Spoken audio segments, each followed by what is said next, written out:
hidup penuh kemewahan. Rumah bak istana, uang mengalir tanpa henti. Darmawan, petinggi perusahaan distribusi BBM, seorang yang tak tersentuh hukum, atau setidaknya, itu yang ia pikirkan. Tapi di balik kekayaan itu, ada ribuan orang yang menderita.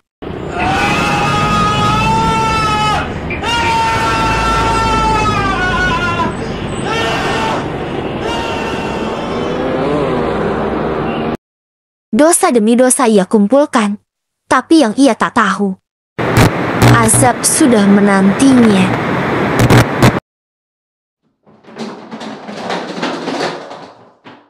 Pak, BBM-nya habis. Satu persatu, dosa itu kembali menagih hutangnya.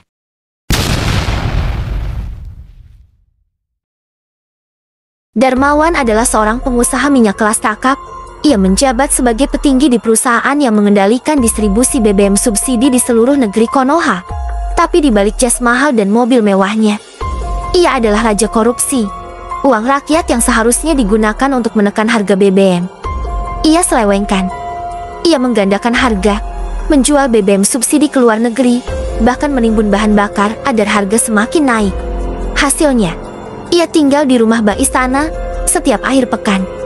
Ia berpesta di klub-klub eksklusif, dikelilingi wanita cantik dan alkohol mahal. Namun, di balik semua kekayaannya, ada ribuan rakyat kecil yang menderita, sopir angkot yang tak bisa bekerja, petani yang tak mampu membeli solar, dan nelayan yang kapalnya tak bisa berlayar, tapi Darmawan tak peduli. Yang penting, aku kaya.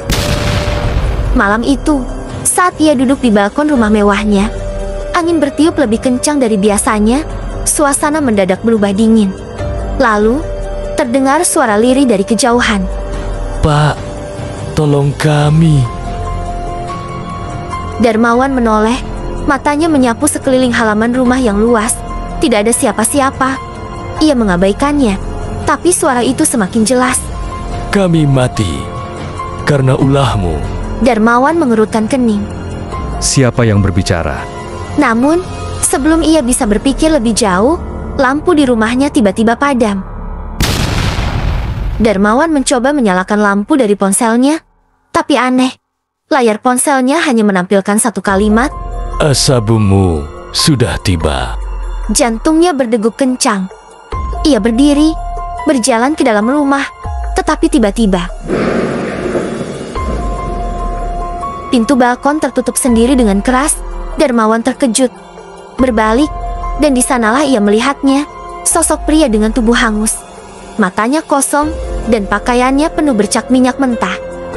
Pak, di mana BBM kami?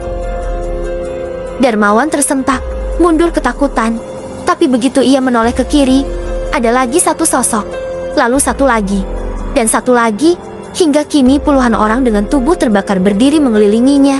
Mereka semua berbicara dalam satu suara. Kami terbakar karena dosamu.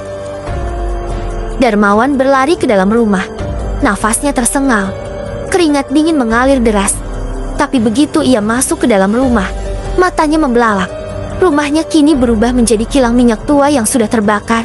Lantai yang tadinya marmer kini penuh minyak mentah yang bergelembung panas.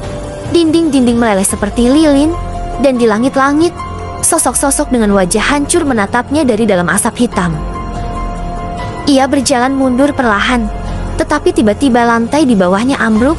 Darmawan terjatuh ke dalam laut minyak neraka. Ia jatuh ke dalam lautan minyak mendidih. Panasnya luar biasa, tubuhnya terasa seperti meleleh. Tetapi anehnya ia tidak bisa mati.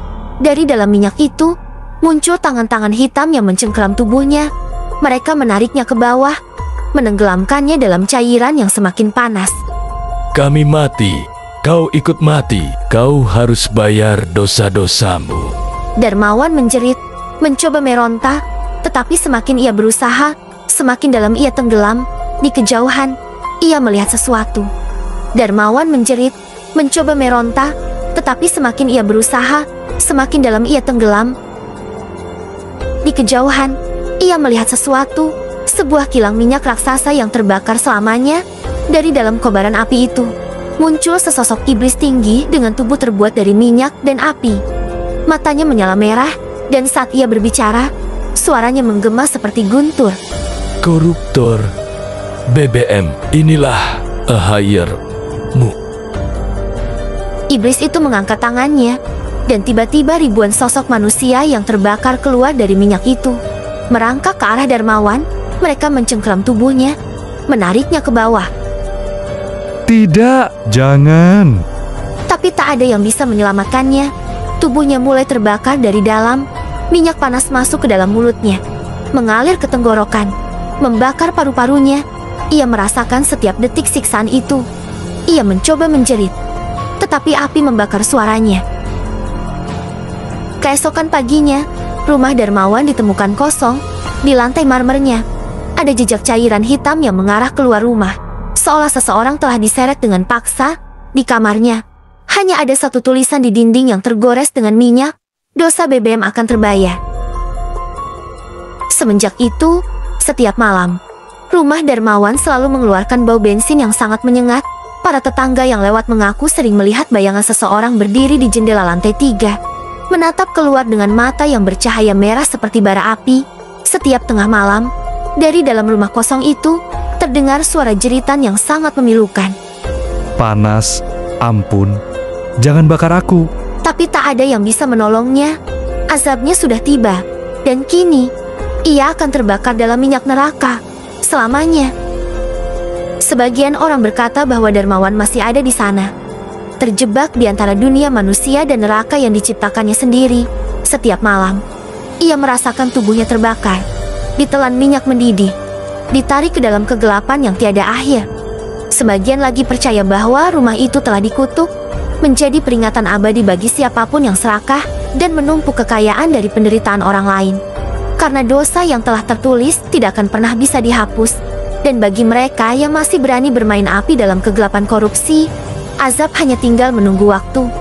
Pesan yang bisa kita ambil dari kisah ini adalah, keserakahan akan selalu berujung pada kehancuran. Tidak ada kekayaan yang bisa menebus dosa korupsi. Setiap perbuatan akan mendapat balasannya, cepat atau lambat. Kami, tim Fitriah TV, pamit undur diri. Jangan lupa untuk subscribe channel ini agar tidak ketinggalan video-video menarik lainnya.